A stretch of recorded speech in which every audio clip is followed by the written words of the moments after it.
Hello students, welcome to all of you. आइए आज हम स्टडी करते हैं क्लास 11th के lesson 1 we are not afraid to die if we can all be together के short answer type questions का। आइए थोड़ा सा इस लेसन के बारे में जानते हैं। ये जो लेसन है जिसमें जो राइटर हैं वही नरेटर हैं। एक नाव उनका रहता है वे वाकर। उसमें जो है लेखक, उनकी पत्नी और उनके 2 बच्चे एक समुद्री यात्रा पे निकलते हैं जो कि पूरा जो है खतरों से भरा हुआ यात्रा होता है और बहुत सी परेशानियों का सामना करते हुए जो है वे एक छोटे से टापू पर अंत में पहुँचते हैं और तब जाके जो है वो अपनी जान को बचा पाते हैं। तो आइए अब इसके पहले क्वेश्चन की तरफ चलते हैं। पहला क्वेश्चन है, how long did the narrator plan his voyage to last. कितने दिनों के अंदर जो है उन्होंने अपनी यात्रा को पूरा कर लेने का प्लान बनाया हुआ था। ये जो है पहला क्वेश्चन है। तो कितने दिनों के अंदर लेखक ने जो है समुद्री यात्रा को पूरा कर लेने का प्लान बनाया था। तो इसका जो आंसर है, the narrator planned to go on round the world sea voyage on the same pattern of Captain James Cook had done 200 years ago. जो नरेटर हैं वो उन्होंने अपनी पूरी योजना, जो पूरा उनका भ्रमण था पूरे संसार की समुद्री यात्राओं का, वह जो है उसी विधि पर उन्होंने बनाया हुआ था जैसा कि कैप्टन जेम्स कुक ने 200 साल पहले किया हुआ था। अर्थात जो है ये अपनी यात्रा को बिल्कुल जेम्स कुक के रास्ते पे चल रहे थे और उनको ही फॉलो किए थे। The narrator had planned his round the world journey to cover 1,05,000 kilometres.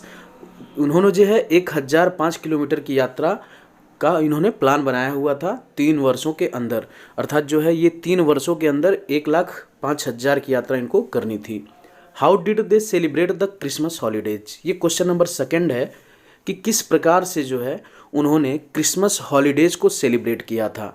जब वे अपनी यात्रा पर थे तो उसी दौरान, यानी वो जो है 24 दिसंबर को उन्होंने अपनी जर्नी शुरू की थी और 25 दिसंबर को किस तरीके से उन्होंने क्रिसमस डे सेलिब्रेट किया था। तो इसका आंसर है, they celebrated Christmas holidays with a Christmas tree. उन्होंने क्रिसमस ट्री बनाया।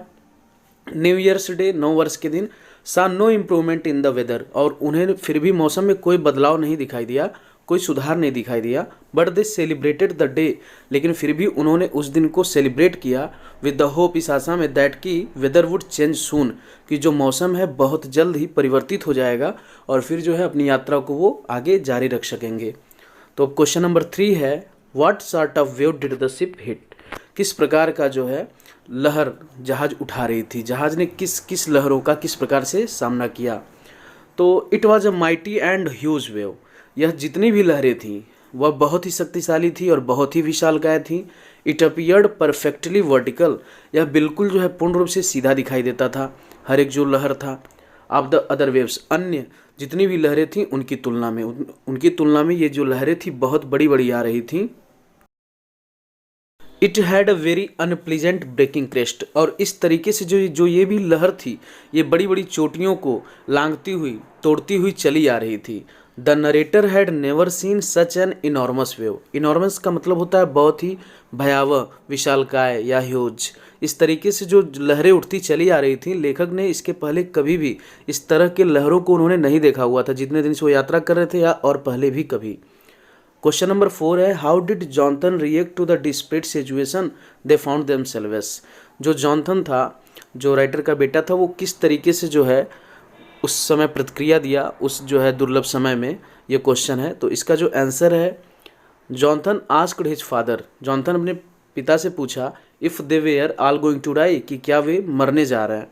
ऑन द फादर्स रिश्योरेंस, और अपने पिता को सांत्वना देने के लिए वह कहा, दे वे are not afraid of dying, वो मरने से नहीं डरते हैं। If they could all be together, यदि वे एक साथ रहते हैं। उनको सांत्वना देने के लिए, उनको ढाढ़स बनाने के लिए उन्होंने बोला, वो जो जॉनथन था उसने बोला कि वे मरने से नहीं डरते हैं यदि वे सब एक साथ रहते हैं। क्वेश्चन नंबर 5 है, how did Sue try to lighten the gloomy atmosphere. जो ग्लूमी एटमॉस्फेयर था, वहाँ निराशा भरा जो माहौल था, उससे कैसे उसने उबारने का कोशिश किया। जो सुजैन थी, तो जो सुजैन थी जिसको शॉर्ट में सू बोला गया है, try to forget her soul and head. उसने जो उसका ये सूजा हुआ जो सिर था जहाँ पे उसको एक बार चोट लग गया था, एंड ब्लैक एंड आइज, और जो आँख काली हो गई थी चोट से, एंड प्रिपेयर्ड फनी कार्ड। वह जो है एक बहुत ही मजाकिया सा कार्ड बनाई। On the front it had caricatures of Mary and the narrator, और इसके सामने वाले हिस्से पे उसने मैरी का और अपने पिता का एक कैरिकेचर बनाया, फोटो बनाया। और नरेटर का she called them funny people, और उन लोगों को वो थोड़ा मजाकिया लोग बोली, who had made her laugh, जो उसको हंसा रहे थे, जिसके कारण वो हंस रही थी। There was a message also, और इसमें एक संदेश भी छिपा हुआ था। इट एक्सप्रेस्ड हर लव, ये उसके प्रेम को दर्शाया था। थैंक्स, और उसके उस आभार को दर्शाया था। एंड गुड विशेज, और जो अच्छी शुभकामना वो दे रही थी यात्रा में उन सबों का शुभ हो और यात्रा अच्छे से पूर्ण हो जाए, इस तरीके से वो संकेत देना चाह रही थी। क्वेश्चन नंबर 6 है, what was the enormous cloud, ये जो भयावह बादल थे वो क्या थे? जो बादल की तरह दिख रहे थे बहुत ही काले काले और जो भयावह दिख रहा था बिल्कुल, वो क्या थे? इस प्रकार से ये जो क्वेश्चन है, तो इसका आंसर है the enormous cloud was huge wave, जो बड़े बड़े बादल दिखाई दे रहे थे वो बड़ी बड़ी लहरें थीं। That came towards the boat, जैसे जैसे जो नाव जा रहा था वो नाव की तरफ से ही आती जा रही थी। And it was completely vertical, और ये जो लहरें थी बिल्कुल सीधी थीं। And twice the height of other waves, और जो दूसरी लहरें अब तक वो राइटर देखा हुआ था अब तक के जर्नी में, वो उन सब लहरों की ये बिल्कुल दोगुनी साइज में थी। क्वेश्चन नंबर 7 है, why was the captain alarmed while facing the gales, समुद्री हवाओं का सामना करते समय जो है वो जो कैप्टन था, वो जो नरेटर था, क्यों चौकन्ना हो गया, क्यों सावधान हो गया?